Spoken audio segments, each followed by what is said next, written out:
Hello, and welcome to the A Show. That being an acute E. My name is Parker Bovée. Very happy to welcome you all to another discussion on this kind of ongoing dissection. I'll be leading on our food systems and the future of various protein sources. So, last episode covered the brief history, current state of affairs, and the promising, hopeful, and collaborative future of plant-based proteins.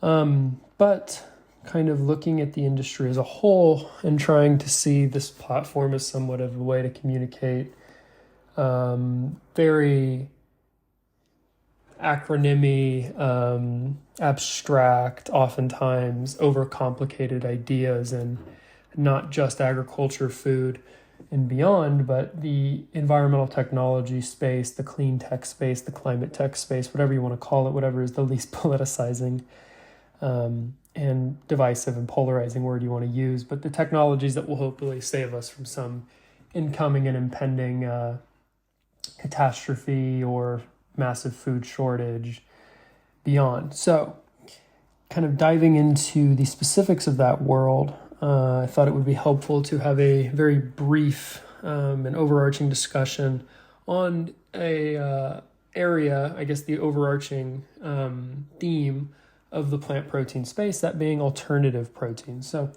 the way this is going to be structured will be a very brief area describing what an alternative protein is and the various pathways that takes.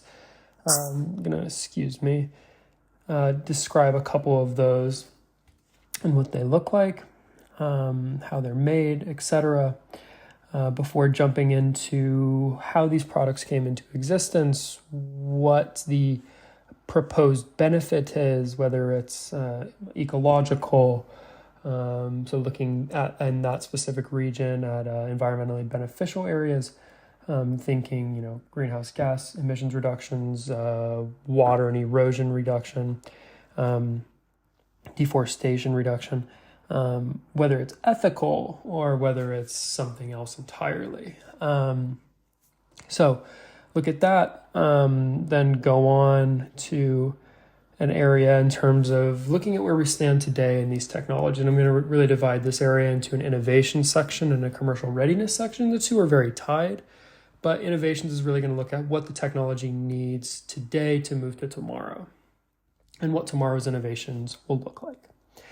Commercial readiness will much more so look like a ranking of the three, kind of give some companies working in the area and then give the general takeaway of what is needed next in a much more cumulative, punchy version of the innovation section, kind of.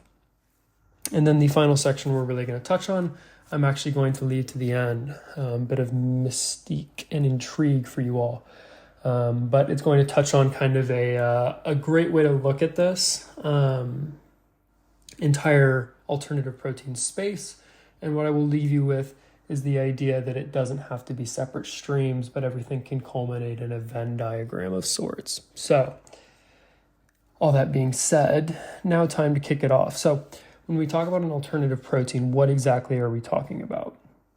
So, breaking down the word protein, obviously being a component, a collection of compounds forming what we know today as a piece of steak or a breast of chicken, ground turkey, the parts usually of an animal that we consume for protein intake. Think of it, generally that. Alternative here being the key word, and the idea being that you can create a selection of protein sources from non-animal products.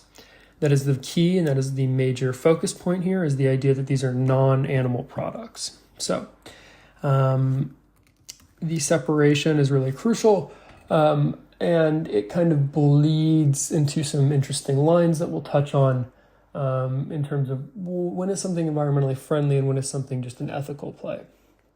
Not making any value aspersions or judgments there. I'm just, gonna kind of touch back on that a couple times. So a kind of key point in the history of all of this is that these technologies that I'm going to discuss range in terms of their development from thousands and thousands of years before we were even Homo sapiens. Really, we were much more of, and you can actually see this when you look at current evolutionary patterns in various primates, the use of and the consumption of various fermented fruits for intoxicating benefits. But all that regardless, these technologies range in age from, tens of thousands of years old up until very recent, very modern in the last, 2-ish years, upwards of 6 months from when today is recorded, that being Wednesday, September 27th, 2023. So kind of moving towards that, we're going to go ahead and start. And this is the structure we're going to try to keep as we evaluate things. We're not going to jump, we're not going to just go topic-wise. We're really going to separate this down into a very segmented approach that I described earlier in the episode. I'm not just going to go full plant protein and then down. But to start things off, major section of the first 3 sections, or I guess major topic of the first 3 topics within alternative proteins will be plant-based. Now, this is an area where I have a fair amount of proficiency, and I'm going to be speaking about this one much more, let's say, not necessarily loosely, but much more summary-wise than perhaps the other 2. This plant-based will be receiving its own kind of focus episode sooner rather than later, and sooner before the other 2. But plant-based alternative proteins being products with a protein content derived from eating whole plant products. So think a chickpea, think mainly chickpea is, I guess, the best example, but red legume or red lentils rather, beans, that type thing.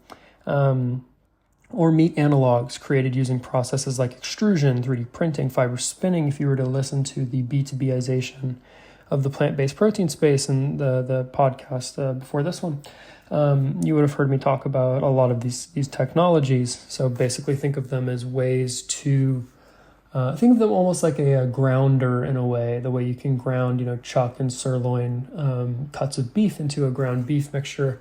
But think of these as varying in focus and end product. So fiber spinning can focus on whole cuts, simulating the ideal of a ribeye, versus extrusion, which is mainly those kind of minced cuts, focusing on sausages and minced meats, ground pork replacement, that type thing. So that's number 1. Number 2 is going to be fermented proteins. This is going to be, I think, probably the biggest range in terms of technologies offered here and biggest category in terms of technologies. Broken down a couple. And these aren't all going to receive the same amount of attention, but it's more of a summary. We're not really diving down into the structures of these technologies today. So you can really categorize them into 3 major categories. I'll include a couple other ones just because, but the first being traditional fermentation. So this is a microbial anaerobic digestion, very traditional and historic and humans' consumption dating back to really ancient civilizations, evidence of Egypt and beyond. And like I said earlier, some of our primate relatives consuming fermented fruits. Who knows how long we've been doing this type thing. But moving past that, key examples being beer, yogurt, cheese, just examples of everyday products that are used in this type regard. Wine, another one. So another type of fermentation being biomass fermentation. The idea here being, and this is one of the more interesting streams in my opinion, you take scrapped or biomass that would alternatively just go to waste effectively and decompose. You create kind of a side stream of whatever agricultural product it may be. I'm not entirely sure this can be applied to things like, corn maybe or something like that. But all the parts that aren't consumed, so the husks, etc., the stems can be taken and exposed to specific microbes in an aerobic or anaerobic digestion bioreactor. That's the key thing for biomass fermentation. And that reaction exposes and extracts proteins that can then be collected and utilized. The final kind of major area I'll talk about, there's two more, but the final major area is going to be precision fermentation. And this is the most of the three, clearly controversial, but also just interesting in terms of regulatory and also just support for this type of thing. It's called precision fermentation. And the idea here being that you insert or alter cellular structures, the DNA, within plants to increase protein production and there's a word expression, specific elements. And the technology here is very specific, advancing rapidly, and kind of has bleed overs in some interesting ways with a couple other sectors, especially plant protein. I'll kind of get into a company later that is in the middle of this here, but the idea being that you can use plants as a way to kind of express specific proteins that are very valuable and desirable in the ingredients market specifically, but kind of moving through there. And the final focus, or actually, before I do that, two additional areas of fermentation, again, that are kind of, not borderline fermentation, but again, kind of bleed into that Venn diagram approach of evaluating proteins, alternative proteins, are algae, or I've been spending too much time with a British counterpart, algae and fungi. Fermentation procedures, mainly, they sound exactly like what they are, the use of algae or fungi to, extract proteins after letting them kind of ferment or develop in a certain period or exposing them to bioreactor conditions. So those are kind of the areas of fermentation. Pretty complicated, but again, not a technology that has just been introduced to the commercial environment. In most cases, precision fermentation, and another topic of actually air fermentation, which I can cover briefly now, which is the kind of pulling out of captured air, various protein structures in a kind of reactor setting, and then eventually kind of using and deriving those ingredients for later consumption in ingredients form or eventual incorporation in ingredients form for a producer's own products. I'm not going to focus on algae, fungi, and air fermentation and somewhat precision fermentation, mostly because they have varying elements of environmental benefit, and they're very broad, and kind of lumping all of those together isn't fair to them, but I'm going to kind of exclude them somewhat in this discussion, especially when we start talking about the environmental benefits of this whole space. So the final area of these three alternative proteins that I wanted to focus on are cell cultured or cultivated meat. And for this discussion, I'm going to eliminate the use of the term cell cultured and just focus on the word cultivated meat, even though there's a recent market study coming from Singapore where consumers much prefer the term cultivated meat as opposed to cell cultured meat, which, I can't blame them. I don't know what their other options were, but I'm going to go along with Singapore's consumers here and just use cultivated meat. So cultivated meat, what we're kind of looking at here, imagine a cow is in front of you. While the cow is alive, you might be able to do this just after it's perished as well or been slaughtered. But while the cow is alive, you take a living biopsy from it, so a small collection of cells. You then expose those to a growth medium, the idea here being stem cells usually, and we'll kind of get into that in a bit. That specific part is going to be the biggest focus for cultivated meat in this discussion.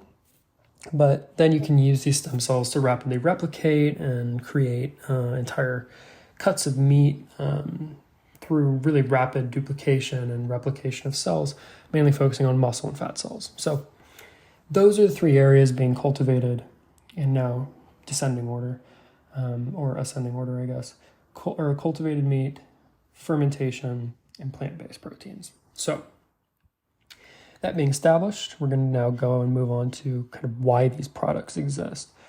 At a very global level, the increase in population kind of focused not necessarily in any specific region, but the global increase in population is going to have a correlation in terms of our food supply, specifically our protein supply. And considering that our current protein supply is quite environmentally unfriendly, let's say, accounting for 15% of greenhouse gas emissions in a lot of cases of livestock, and also depleting various environmental resources, including ecological biodiversity. When you look at places in like Malaysia, and especially when you look at those in terms of like the palm oil expansion of the farms, Indonesia as well, I believe, but more so focusing in the U.S. when you look at the expansion of farmlands, or in say the Amazon, with the clear-cut burns for soybean farms, which is a pretty relevant discussion too to have in the plant-based realm. It's not all peaches and cream, but looking at that in terms of direct environmental inputs versus, or in terms of alternative proteins versus animal-based proteins. That's kind of the framework that we're working with here. And the reason we're doing that is to get back to the population point. By the end of 2030, estimates of increased protein demand is ranging somewhere between 11 to 25%. And so that's a pretty big uptick. 10% alone is very big, and that could be doubled to 25% by the end of 2030. And looking even further ahead, by 2050, the metrics get much more, let's say, wide, but still very substantive. We're looking at a 50 to 100% increase in protein demand by 2050. So just from a sheer demand standpoint, if we're already at near capacity with livestock, not saying we are, I don't have eyes on every farm and ranch in the world right now, but assuming we're nearing a high level of land use, water use, etc., emissions, creations, assuming we're nearing a point of saturation or critical mass in those regards, it's intelligent just to look at alternative protein sources. And this also includes things like insect proteins. Not the biggest commodity in America, even though we have a real fantasy for water type insects when you think about our obsession with lobster and crawfish in certain parts of the country. But it doesn't just include these alternative proteins, it includes things like that, like the insects. But to continue, so part of the real selling point and why these products exist is that they are built as an alternative, kind of as I have just described, with a smaller environmental footprint in comparison with animal-based proteins. The key metrics here are going to focus on land use, erosion, water use, pollution. Pollution really looks at things like eutrophication of the water stream, less so on air pollution because that's more accounted by greenhouse gas emissions, which is the final metric here. So I'm going to kind of break down each of these three and their environmental claims and kind of whether or not the support there is warranted. Starting first with plant-based. So the major metrics for plant-based diet really focus on an 85% reduction in greenhouse gas emissions relative to animal-based protein products, as well as a 93% reduction in land use impacts, with key indicators there being erosion, water, and deforestation. Those aren't super debatable. Where you can kind of poke holes is in which crops you're talking about, where specifically you're talking about. If you start bringing in Latin America specifically, things get very sketchy. In the Amazon region, that was a hell of a way to pronounce that, but the Amazon region, especially with that soy farming, that's kind of just a big topic, especially when it's being countered by livestock producers. So looking at that's by itself, and it varies crop to crop, like I said, but it's a very great indication of just general environmental balancing here.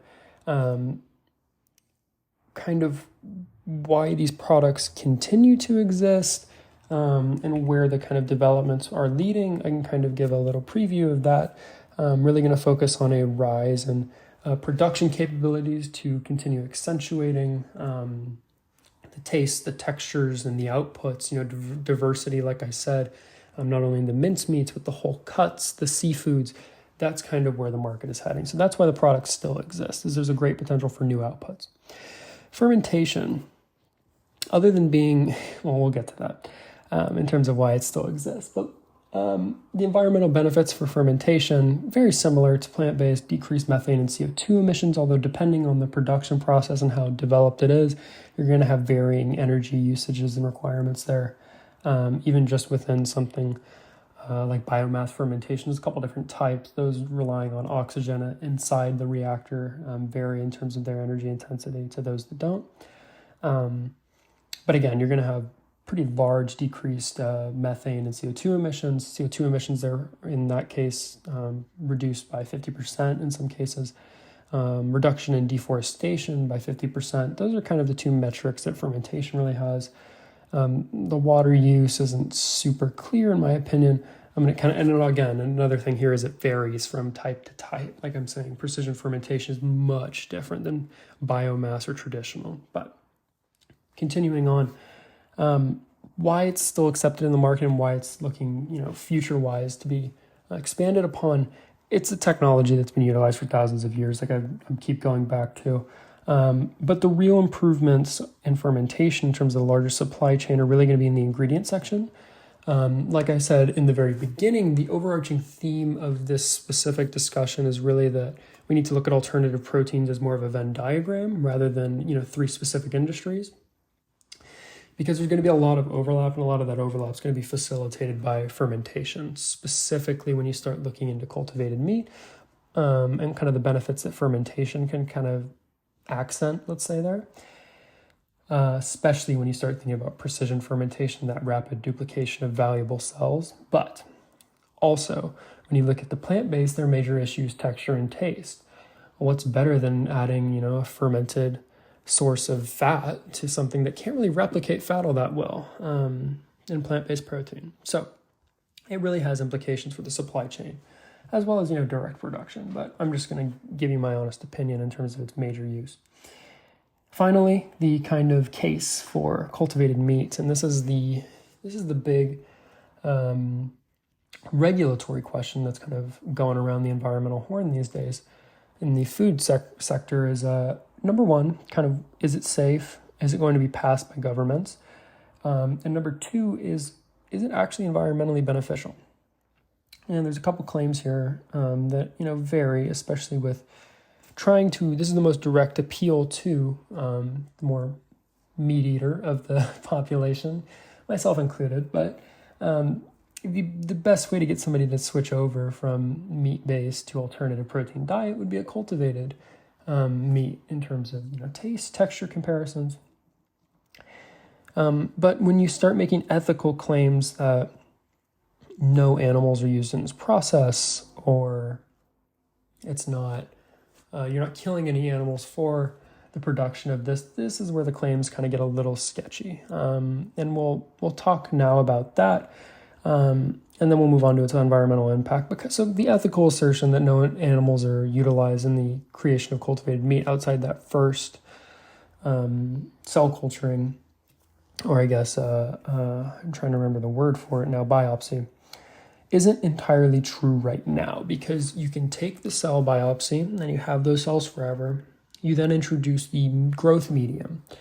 So we'll touch on this now. The growth medium is usually in an industry standard, and there's companies who have already moved away from this and are trying to move away now, is fetal bovine serum, or the liquid extracted from fetuses of pregnant cows after slaughter. These are taken, they're very rich in stem cells or cells, otherwise they can be inserted or layered into those kind of biopsies and rapidly duplicate, and they can be assigned any number of cells ranging from that fat to that muscle that I was talking about, various types of cells within one biopsy, and you need something that can replicate that. Ethical argument here being, this is not an animal-free procedure. So moving on to the environmental claims, initial claims posited in Europe said that cultivated meat was 7 to 45% less energy intensive, emitted 78 to 96% less greenhouse gas, 99% land use, and 82 to 96% less water use. Now, some of this research can't be invalidated or affirmed until there's some real kind of commercial scaling that goes on here, because so much of the cultivated meat market is so up in the air right now in terms of, let's say, not only projects getting off the ground, but really being taken from idea to reality. So one thing we can speak on in its current moment, and this isn't probably going to be the case forever though, is water use. So the actual factuality of emissions and water use are very much so up for debate. Again, more commercial testing required to prove the kind of specifics of this, but chicken, beef,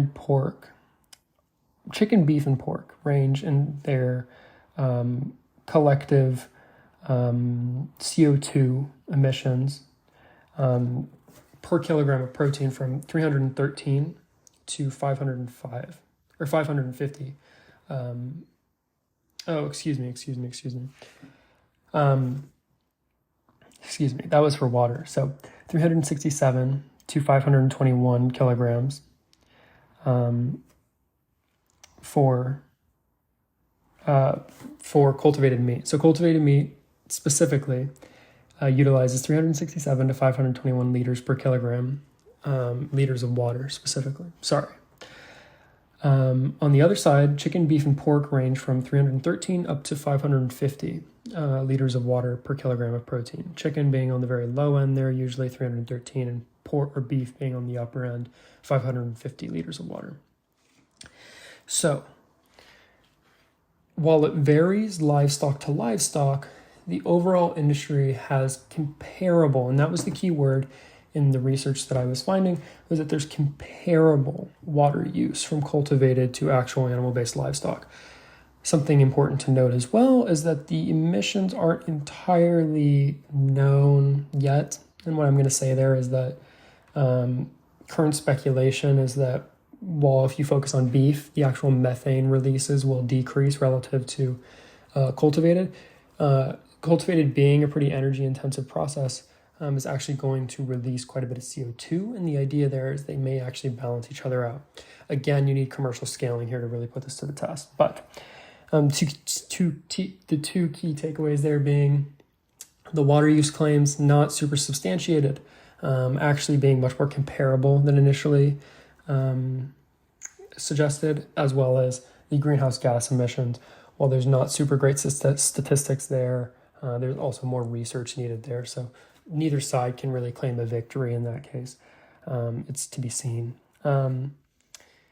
So kind of the last point here I wanted to also make on cultivated was that there is a purported benefit being the elimination of diseases like E. coli that are mainly tracked through exposure to waste from these animals. And there's going to be debate on the side of livestock where, you could be exposed to that in any way, shape, or form, or yada, yada. But I think there is one very substantive argument that cultivated meat has, and that's that it's in a lab cultured setting that's sterile. So this is a big win, in my opinion, in terms of the technology comparison. It's not super debatable. I also think another point, especially for something like plant-based, is that there's an antibiotic resistance that builds up in meat as we continue treating it and trying to somehow justify having, 1 million cows in a very small area. Somewhat joking. But there's an antibiotic resistance that builds up as disease increases, as population density increases of the livestock. So this also kind of implements a way to start curbing that antibiotic resistance, which we don't want passed on to humans. It's not a great trend to continue. So we're entering now the kind of final section of this podcast, and I think it's important to kind of stand up all of what we've learned today. We've really taken a deep dive into the environmental benefit arguments, kind of some of the ethical benefit arguments, if those apply. I kind of don't think they should, especially when we're evaluating technology, but they do exist in some of these areas. The no-kill ideas, even if some of them, like culture, don't necessarily apply all the time. Kind of the histories behind them and the actual technology foundation. So where we're going to dissect now between those three kind of tiers, plant-based, fermented, and cultivated, is where the actual innovation is focused today. So starting off with plant-based, we're going to focus on innovations needed. So the major areas of improvement needed in the plant-based analogs specifically, so those meat replacements we were talking about earlier, really focus on taste, texture, and price. So if you listen to my previous episode on the B2Bization of the plant-based chain, you're really going to come away with the idea that the fundamental technologies are set up. That said, there needs to be a much greater specification and delineation of responsibility and task and scope of market. And within that, there's a lot of room for improvement with manufacturing technologies that could be cheaper. So kind of the way you achieve all of these dual issues that oftentimes for a lot of manufacturers aren't correlated with trying to increase quality while decreasing price. That's always the goal, but oftentimes it's the other way around. To increase or to increase price, you have to increase quality. If you decrease price, you're probably going to decrease quality. They're trying to increase quality while decreasing price. Very bold task, and this is kind of where it's going to focus. So supply chain improvement, right now we're really going to focus on genetic engineering and kind of trying to improve crops that go into food analog manufacturing for that desired purpose. So creating a whole catalog and set of crops that are really just defined and created and tailored for manufacturing later down the road. A linguistic kind of vocabulary, in a way, a dictionary of just plant-based food crops. You can think of, hundreds of varieties of chickpeas, as a company like Nucicera does, I mentioned in the last podcast. But focusing on creating a supply chain for ingredients that is very substantive is kind of a focus there. And I also think new manufacturing technologies are going to be huge here. I focused a lot on spinning. I also think 3D printing still has a long way to go in terms of finding its exact market fit, but its applications already have been so diverse. I have no doubts that it has a great fit in other places other than prototyping, where I'd seen most of its success. So kind of moving through there, that's kind of the focus, trying to improve quality, decrease price, and grow product offerings, expand into new markets. Like I said earlier, whole cuts, seafood being two really primary ones. Innovations needed in fermented. So there's a couple focuses here. Improve genetic engineering to improve target selection and design. This is going to be huge in precision fermentation, the idea of being able to get on a more granular level and really start playing with genetic codes and sequencing and pulling out and putting things in that are, desirable in terms of expression and extracting certain proteins, etc. Continued strain development and feedstock optimization and bioreactor efficiency improvements. These are really big in those big hulking reactors that do anaerobic and aerobic digestion. Feeding biomass in there and then eventually extracting protein out of there after it's been exposed to all these various elements. And then kind of focusing on the last point for fermented, and this kind of speaks to all of them, is increased product ranges. And this is going to range, I think specifically for fermented, this is very important because plant-based has an end product. It's some type of plant-derived food. Fermented is very different in that its most applicable sector is actually more so ingredients than it is necessarily an end product food, commercial ready. But offering both is probably the likely path there, and looking for new ways to do that We'll kind of cover a company in a bit called Air Company, or not Air Company, excuse me, Air Protein. Air Company makes jet fuel and vodka. But Air Protein, who really focus on being able to do both of these at the same time. And kind of the last focus here for the innovations needed and cultivated. Again, it kind of goes back to that fetal bovine serum we talked earlier. This is the liquid that's extracted, stem cell rich from pregnant cows. It's then used to simulate and stimulate the growth, not simulate, but stimulate the growth within the chosen biopsy samples and kind of continue cultivating products from one singular line or a specific line. And there's a couple innovations here to kind of get away from that. Some companies have already pledged and say that they have gotten away from it. So, kudos to them. But you can't claim something's animal-free or no-kill if it's, extracting stem cells from the blood of a cow laying on the floor. So kind of the areas of improvement or the areas of innovation here for this fetal bovine serum, they include a microbial fermentation that synthesizes recombinant growth proteins. The idea that you can extract a similar growth formulation basically from a microbe level, or non-animal extracts. So being able to engineer proteins and amino acids, usually from plant sections. Either way, it's going to have to kind of be a synthetic. You can't really replicate unless you want to start a whole... This is where it's eventually going to go, though, is you're going to have to start a whole industry for these synthetic replicators. So... And then on top of that, there's a massive need to prove commercializing scale, mainly in terms of its environmental beneficial aspects in energy requirements, water, and emissions, because they made a lot of claims, not any specific company, but there were a lot of claims made on the industry's behalf that, it had very low water requirements, had very low emissions outputs. And not all of those have been supported by initial kind of studies into the industry. So finally, now getting into the commercial aspect of everything, I'm going to go ahead and rank these. And, they actually fall into a pretty interesting order when you think about it in terms of commercial readiness.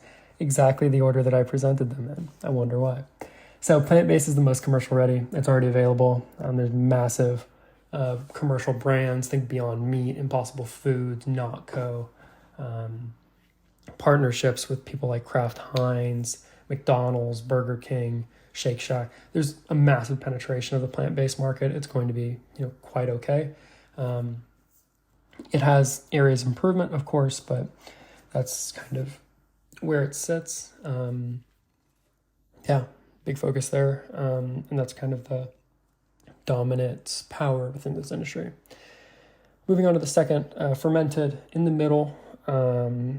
Again, it helps that it's been a beneficiary of generations and generations and generations of utilization in the forms of cheeses and beers and wines.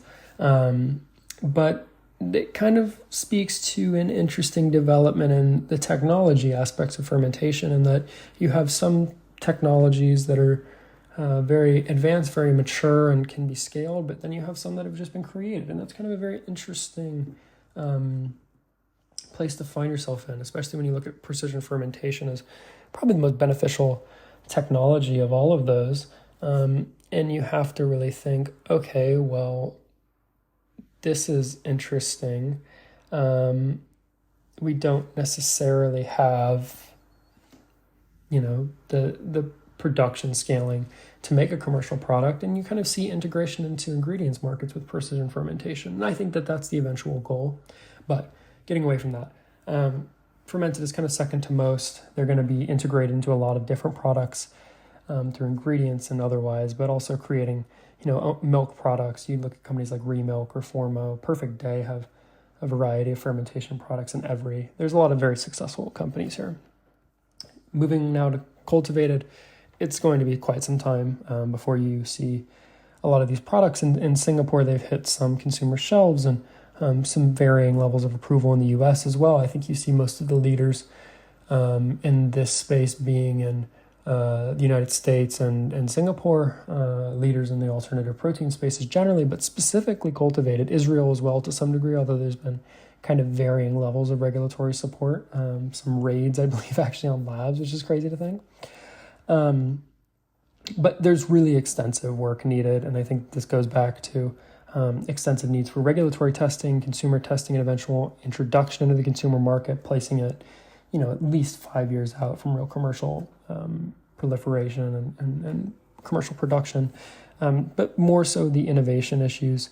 There's really extensive solutions needed on that synthetic growth mediums. And I think the point I want to make with cultivated is that there's going to be the creation of a whole new auxiliary industry that is already kind of flourishing. As something I spoke to in the business to business plant protein podcast was that there's going to be kind of a proliferation in the ingredients market and what that looks like. And it hasn't really been tapped into by investors yet fully, in my opinion. They're still focusing on much more of the manufacturing commercialization.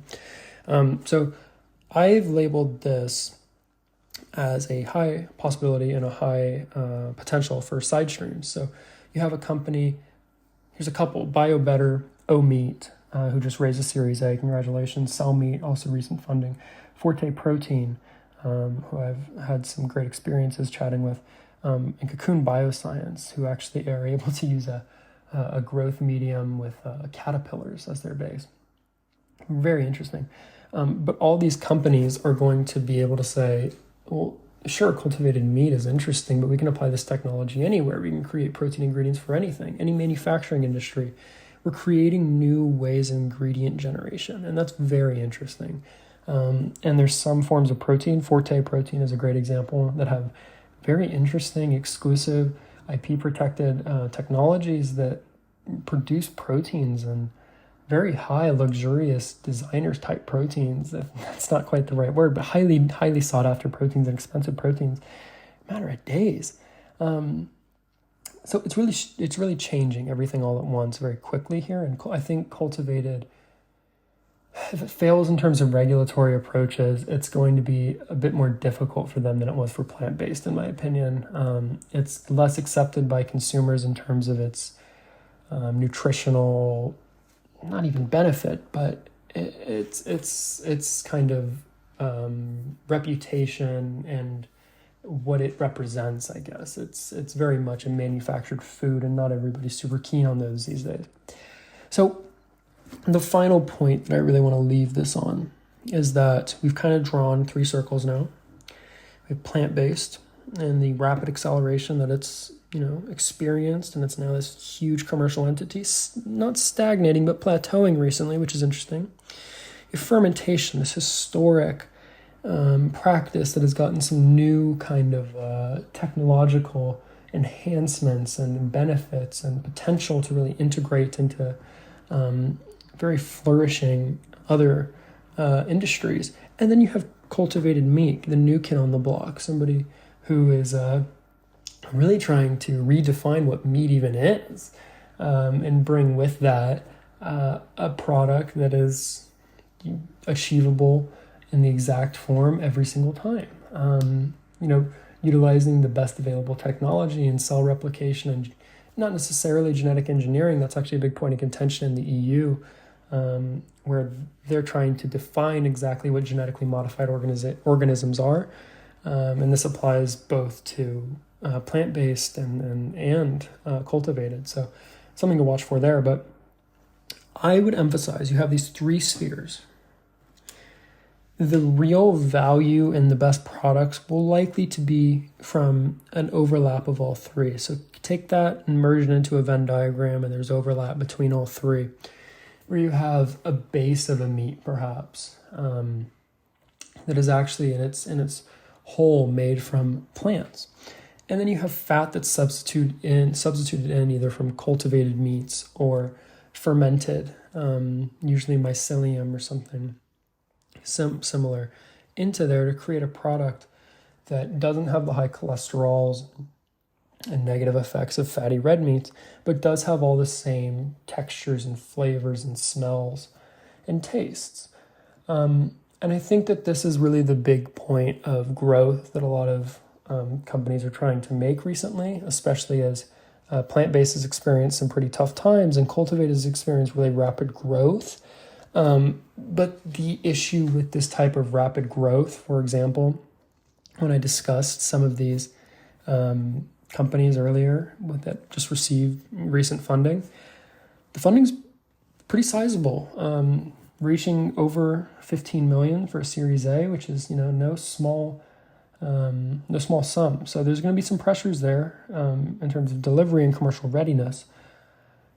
Patience of investors is going to be very interesting, especially when you correlate it to the rise of plant-based protein. But fermentation kind of sits in a strange area. But I think the idea here is to really be on the lookout for either commercial brands that are able to set up partnerships in production and manufacturing to create hybrid products, or companies looking to create one right off the bat.